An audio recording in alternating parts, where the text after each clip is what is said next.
And welcome to today's class. I'm going to talk about three concepts. The first concept that I want to talk about is the concept of zero indices. Now, let's say that you are given any number in the book, all right, and it is raised to zero. Anytime a number is raised to zero, it's always going to be equal to one. Maybe if I tackle an example, then I'm able to relate this properly to you. All right, so let's say you are told that you are supposed to evaluate, all right? So evaluate uh, 2 raised to 3, 2 power 3 times 2 raised to negative 3. All right, 2 power 3 times 2 raised to power negative 3. So this here requires us to use the product rule or the sum rule. All right, so because they are of common basis, that is 2 and 2, we are basically going to have to then add the two indices, that is 3 plus negative 3, which at this point should give you 2 raised to 0. Of course, 2 raised to 0 is a number with the index of 0. But remember what we're saying, that anytime a number is raised to 0, it's always going to be equal to 1. So the answer here will be, the answer there will be 1. All right, so that's the first thing I wanted to talk about. All right, so the second thing I want to talk about is the concept of negative indices.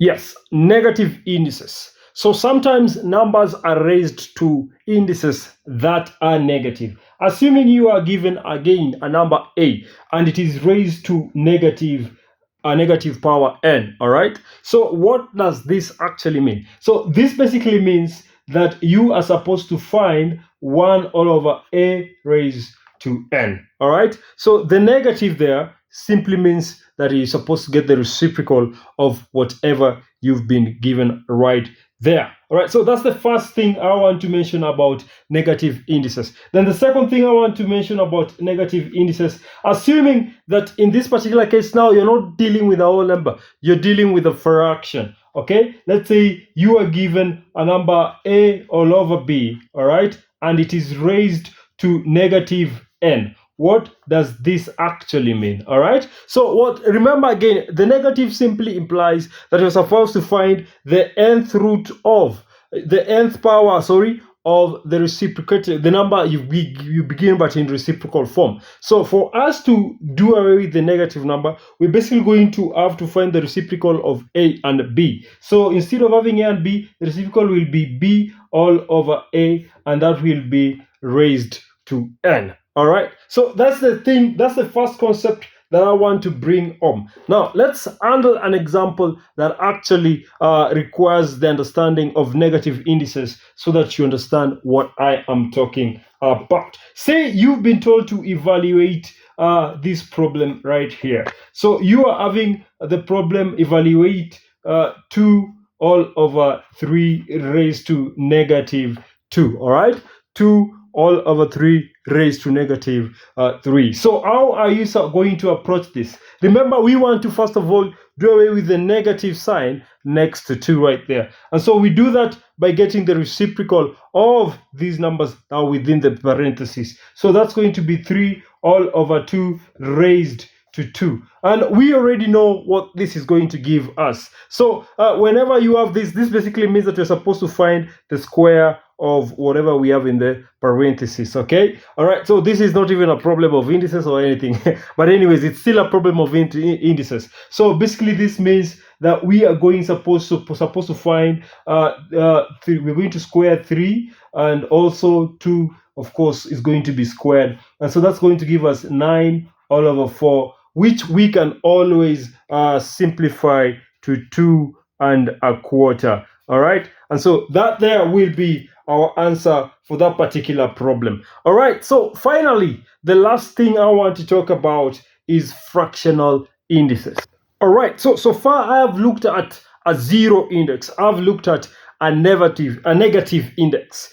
All right, so I want to look at a situation where the index is actually a fraction. All right, a situation where the index is actually a fraction. So let's say you are given a random number a, all right, and that the index is 1 all over n. All right, the index is 1 all over n. Very simple fraction. All right, so this basically means that you're supposed to find the nth root of a. All right, so whenever you are given 1 all over n, all right, basically it means that you are supposed to find the nth root of whatever makes the denominator, forms the denominator of that particular fractional index. That is one thing about fractional index. And another thing I want to talk about concerning fractional index as well is, let's say now you are given the same problem. Now a and it is raised to n. However, you're supposed to then go ahead and multiply the whole thing by m. Of course, we already know what this means. This means we're going to use the power rule. All right, so that means that we're going to have to multiply this fraction by m, and that is going to give us a, all right, raised to what? M all over n. All right, a raised to m all over n. Of course, I don't have to put the parentheses there. I just kind of went ahead and did it. But basically, this is just the same as a raised to m all over n. Now, what do we know about the denominator of the fraction?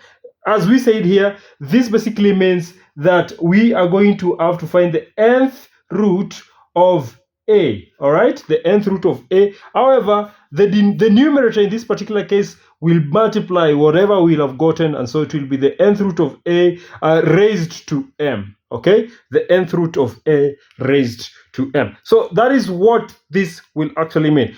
It will be easy to understand this if we handled it in an example. All right, so let us look at our first example to understand what I am actually talking about. So let's say you've been told to evaluate a number 27 raised to a third. 27 raised to a third. So what does this actually mean? This means that we are going to get the third root of 27. Okay, so when you're rewriting this, we're going to rewrite it as the cube root of 27. All right, so we all know what the cube root of 27 is. That is going to be 3, and that there is going to be our answer. So 27 raised to a third basically means that we're supposed to find the nth root, the third root of 27. Now, for our second problem, let's say you are given us a problem like this: 16 raised to 3/4. 16 raised to 3/4.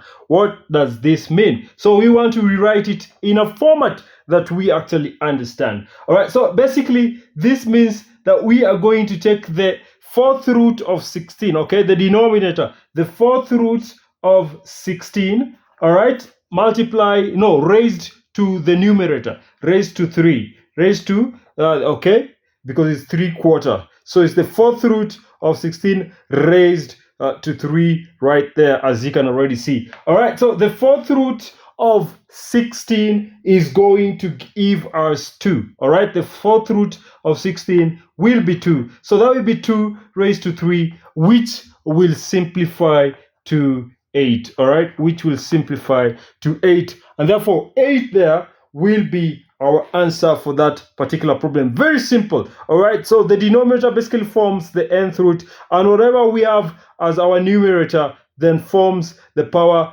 that, we raise whatever we'll get from the nth root to. Now, finally, let's look at even more easy problem. That is, let's say you are given 4 raised to negative a half. 4 raised to negative a half. All right, what if you're given the problem evaluate 4 raised to negative a half? So sorry, the 2 there is not very visible, but it's 4 raised to negative a half. So we want to first of all do away with the negative. All right, we want to first of all do away with the negative. So basically that means we are going to have to rewrite this. So it's going to be 1 all over 4. We find the reciprocal of 4, and that's going to be a quarter raised to a half. A quarter raised to a half. So now, what does this mean in particular? All right, we're going to get the square root of a quarter. That is what this actually means. All right.